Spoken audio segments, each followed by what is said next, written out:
Welcome to Grief is the New Normal. I'm Dr. Heather Taylor, a licensed psychologist and grief specialist, here to help change the conversation about grief and build community and connection while we all adjust to this new normal we are living in. This podcast is for you if you are grieving or if you are supporting someone in a season of grief. I'm glad you're here.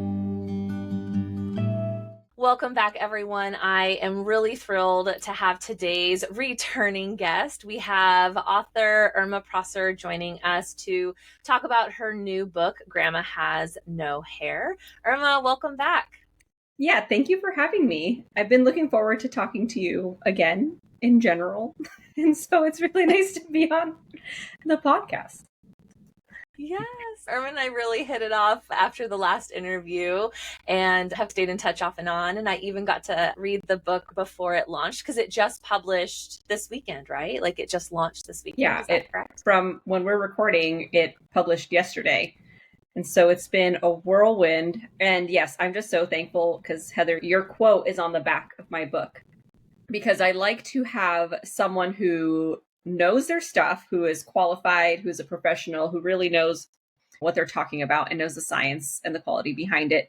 And so when I asked you to review my book and kind of go through it, I really wanted your professional opinion just because I can do my research and whatnot. But I know that you have so much more hands-on clientele experience with people that are really going through this more on a daily basis that isn't just a personal anecdote.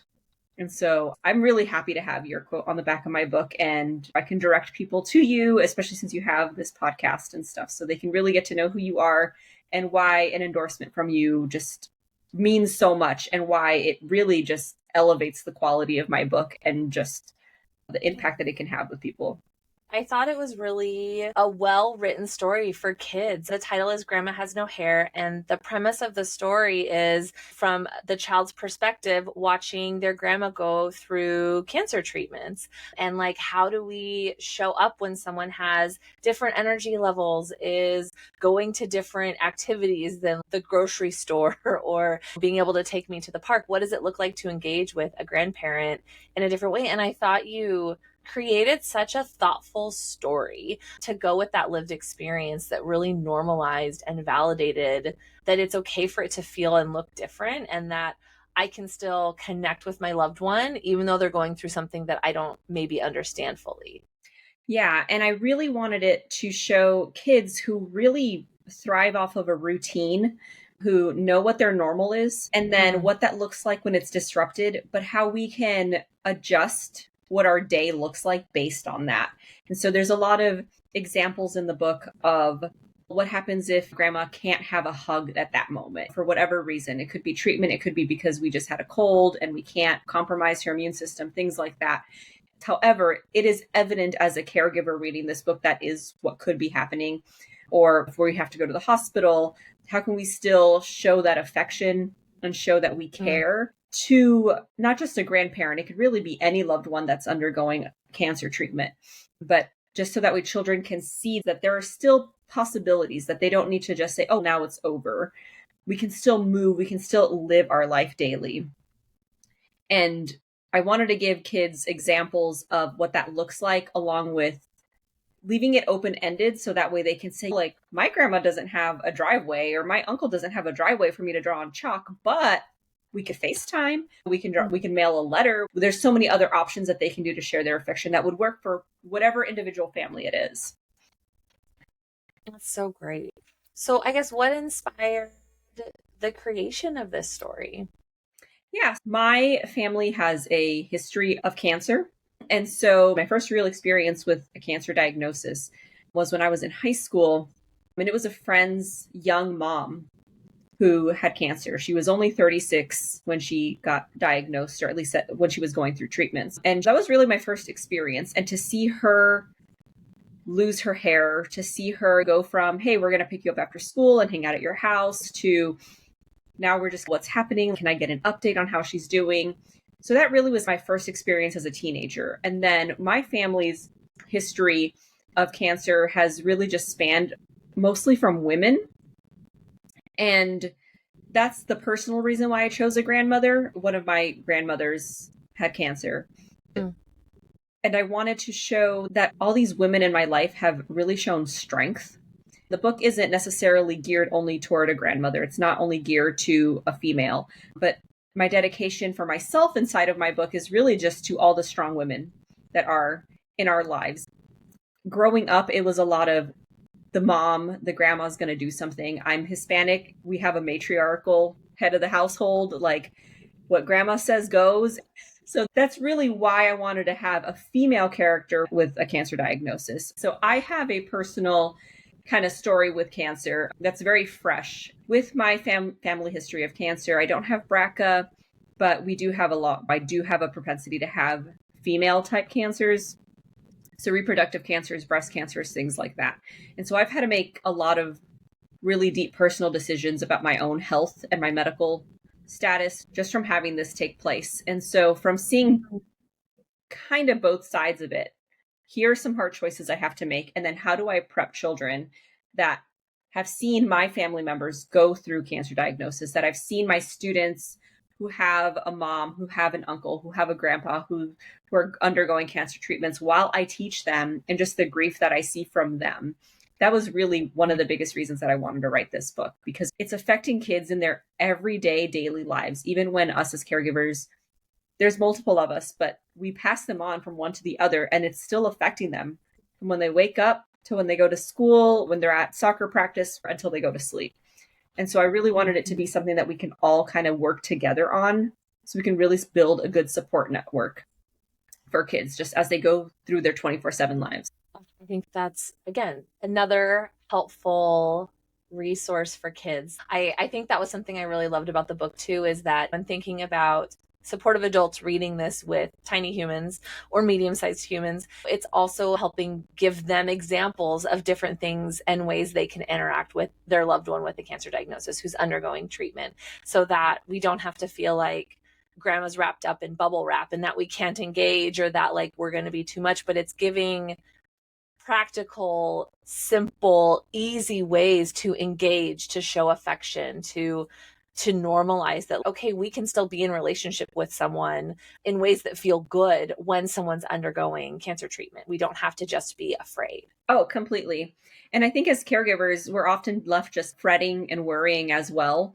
And so my books are always, yes, they're for the younger audience. However, fully knowing that it's an adult that's going to be reading this book with the child, so that way the adults can glean things off as well from the words.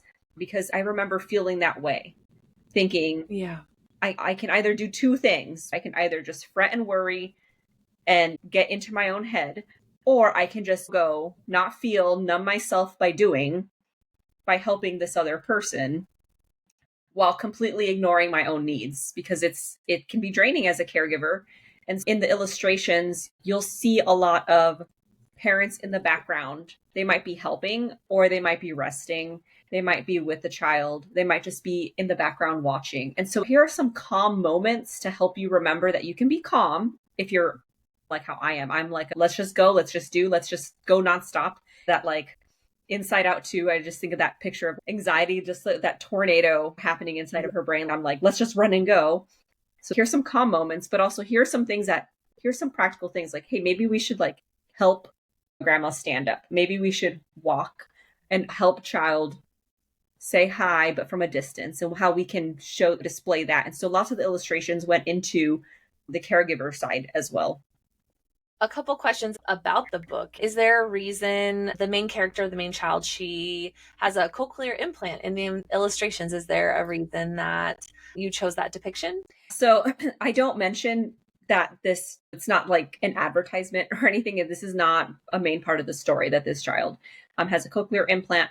I went to school at RIT, which is the Rochester Institute of Technology, and they have a huge school, which is amazing. It's the National Technical Institute of the Deaf. And I made so many friends there. My freshman year, I lived on campus, and in my dorm room, we were a mixed floor. So yes, it was co-ed, but we were also mixed. We had deaf, hard of hearing, and hearing students there. I still keep in touch with some of my friends there. And it's not that their whole identity is being hard of hearing or that they are deaf. But I wanted to show that this is a situation that happens to all of us. I want someone whose family may have a child with a cochlear implant or a family member that does, they can see themselves in it. And so I always want to bring some additional awareness to ways that we can support our community as a whole, even though that's not the main focus of my book. And so that was also a little shout out to my past and to some of my friends that I have as well. I think it's that opportunity to connect with other characters and stories that look like me, right? It's that representation piece. And I think that's so important. And what a lovely way to do that with your book. Oh, yeah. Yeah. And that was another really important aspect of the book that, again, is not mentioned, is that we really wanted to combat ageism in the way that this grandma character looked. And so we really wanted to have somebody that wasn't a stereotype, that wasn't a caricature of what a grandmother would look like. My first book, I Miss the Baby, we had a montage. We had a series of different family types inside, and this one follows one single family. But we really wanted to show that we may have a grandmother. Maybe this is an homage to my own family, but my mom had us extremely young. She was a teenager when she had me. And my grandmothers are also very young. And so they have like long, dark hair, just like I do. And that's not, I just didn't want to caricature. I really wanted to show that there is not a one size fits all for age. Yeah. And for our loved ones. And also, I wanted to show a stark contrast because for someone in my family that I absolutely was devastated when I heard about their diagnosis, they had the most long, luscious supermodel hair, like a commercial. That's just how they wake up. And it was like almost down to like their bum. Like it was so long. And so when they got their cancer diagnosis and it was pretty aggressive and they had to go through their chemo treatment, I was the one that cut and shaved their hair. And it was just, there was such a difference between what they looked like and then what they looked like during treatment. It was such a stark contrast to their long, luscious hair to now they're bald. And my children, who were young at the time, they were there. We did it at my house.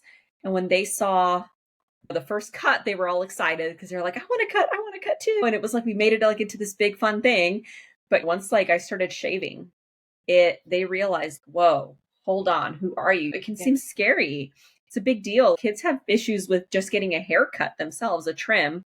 So to see that big difference from like a head full of hair to nothing, that was another thing that I wanted to point out, is that there's just all these little things that we don't think about until it happens to us. And so with the progression of the story, something I actually really loved about it is that you left the ending ambiguous. You don't know the outcome of grandma's cancer treatment. So I'd love to know why that was your choice there. Yeah, so I had a few reasons for why I did that. I think the first one is when we first hear about a diagnosis, we don't know what the outcome is. When we get the biopsy, what does that mean? Do we know what the radiation looks like? That's who I am. Like I look up all the literature and I'm like, all of a sudden I'm like, got a PhD in radiology because I'm like, I know what this looks like. I can read an ultrasound. You don't know, like, how big is it? Does that mean that it's spread? Maybe it hasn't. Maybe it's small. And so there's so many what ifs. And children also need to grieve through the different what if scenarios when there is no outcome yet. And even then, I think most anybody who has had cancer will tell you that just because they've survived cancer or that they've conquered it or they rang that bell, it doesn't mean that everything's fine and dandy now. You never know when a little ache or pain, your first thought, is it back? Is it in my neck hurts? Is it in my neck? Oh, I have bone pain. Is it in my bones? Even though you may have survived, even though you may have had a stage 0 or a stage 1, that's why I wanted to leave it ambiguous a little bit to not really say what happens to the grandma character. And sometimes even if we do know, I think there's a lot of families that don't know how to approach that conversation because it's still, I think we live in a world of percentages sometimes. Absolutely. During cancer treatment. And so it's okay, there's a 63% chance that we survive 5 years. But what does that mean to a child? 63%, 25%, 90% chance. It's just so up in the air. And I think that anticipatory grief can become overwhelming. Any grief can become overwhelming. But I think that specific type of grief is something that I wanted families to really understand that, hey, I get it. As a caregiver, I understand that this is a difficult time for that reason. And I think that's such a lovely interweave with the anticipatory grief state, because it's, again, yes, we're a society that wants the numbers. They want the stats. They want the potential outcomes for reoccurrence, all of that. And when we're in that future tripping state, we're missing out on the present. We're missing out on those tangible connecting moments, taking it one day, one round of treatment at a time. And I think anticipatory grief really shows up there because we want to know the outcome. We want to know something predictable, and yet we can't. We can prepare, we can have conversations, we can be intentional with trying to be present instead of forward thinking. And it's really hard. People like the 5 stages of grief because it's this linear, predictable beginning, middle, end. Like, I will get to acceptance. When really, as we both know, grief doesn't actually work like that. There isn't any predictability. There isn't a structured beginning, middle, end. And so I loved that piece about the book so much, that you made space for the ambiguity, for the questions, for that tension that we exist in when we're in that waiting space to know where things are going to go. And it brings such a good conversation to each individual family, because every family is going to be different and each cancer situation is going to be different. And if you're battling it for the first time or the 10th time, what your loved one decides to do the first time is going to be different. And if it's the 5th time, they may have a different choice to make about their own life. When I make my books, I want to create resources where families can take ownership of what is best for themselves, because I am not in their family. I want to be there. I want to support them. I want to, I always say, please email me, message me. I'm on Instagram. Like, I just want to know how you are, because you've brought me into your home. Like, you've allowed me to speak to your children on such a difficult, intimate topic. And so I want to know how you're doing, but I ultimately am not part of your family necessarily. Like me, myself, I don't know your situation. I'm not your provider. I'm not your mental health specialist. Like, I'm not there caretaking with you. I'll do a hospice visit. I'll do hospital visits and all that good stuff. But I can't speak on each individual family's decision. And so I don't want to make any definite choices for people, but I want to give, here's just a basis of what your family can think about. And please expand on it, make it your own, create it for yourself. If you cannot visit your person, maybe they're really far away, but I have a page where they're FaceTiming or where they're writing letters. Like, we can still show up for them in the best way possible for us. And if your person just cannot read anymore, or they don't have any sight or something, I've known people that had to lose an eye or something because of cancer, then we can still, can you talk on the phone? Is that an option? Or send those audio messages, voice memo messages. Exactly. Can you take this and support the caregivers around you, right? Can you draw chalk and show up to sister's house because sister is taking care of her sister? And it's just a lot. And so really just take my words and go for it. I want people to expand as much as possible. With the resources, you focused a lot on practical play ideas in this book. What was the inspiration behind that? Yeah, so the inspiration for some of those was our experience with my kids. My really close loved one who had cancer, it was all during COVID. So they were diagnosed like right before the shutdowns happened. And so we were really up in the air if they were going to even be able to get treatment, if they were going to be able to have surgery, because it was technically elective surgery, because it wasn't any type of situation. And so there was so much we didn't know.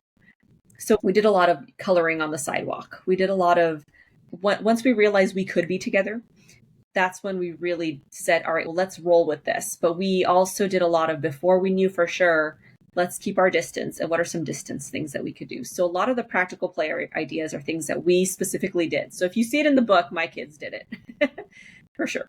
I love that. I think that's great. Kids, they're great models for when we're full of hard emotions, then we need to move into play. And so if there's fear, ambiguity, any of the difficult emotions popping up a lot, okay, give them space to name it and then shift into play to help them decompress. And they let us know, okay, I'm really sad about this. All right, can I have a popsicle now? And it's, oh yeah, okay, they've hit their capacity. And so I think integrating play ideas into your book was such a great model that, okay, we can make space to talk about the sad and the hard. And then also, like, kids need to be kids and they get to play and interact with adults in that way. And I think that was such a great example. Yeah, I wanted to show that because as caregivers, we can get burnt out as well. And so showing that it's okay if we ourselves want to go into play mode. I think it's okay if we ourselves want to go into distract mode, especially if you have the capacity to do so. I know not everybody has all the capacity to have a moment to themselves, but showing that if children are able to do it, so can we. And so my resource pages in the back of the book that go into what questions may kids ask, how would conversations go, things like that, is really based off of what are we asking of ourselves too? Because we don't know what the outcome is. When my loved one got sick, it occurred to me that I may need additional screening. I didn't know that in a few years, which is this year, that I would have to make some tough decisions about my own body. And so even those little play type of distractions where I'm going through hypothetical situations, even when we're playing dolls or when we're playing with stuffies, that those are things that are also helping me as the adult start to process what could be happening to myself or what could be happening with other family and other loved ones as well. As we start to wrap up, what would be one or two good takeaways from this book and ways that you see that anticipatory grief piece showing up? Yeah, so I would specifically within my book, I would always let the child lead first. They know how they're feeling. Your child may have different emotions based on where your family member is. Do they see them very often? Is it their favorite person? Is it not their favorite person? And allowing and giving them space to do. And then, as you said, go into an activity that allows them to openly express that. And along those same lines, when your child is ready to process that tangibly, then being able to shift gears and say, oh, okay, we're going to do this now. Or if your child all of a sudden starts to ask a deep question when you thought you were just in the middle of a Bluey episode and you're like, maybe not Bluey, because Bluey's so good, but it's intense. Maybe more like Paw Patrol or something.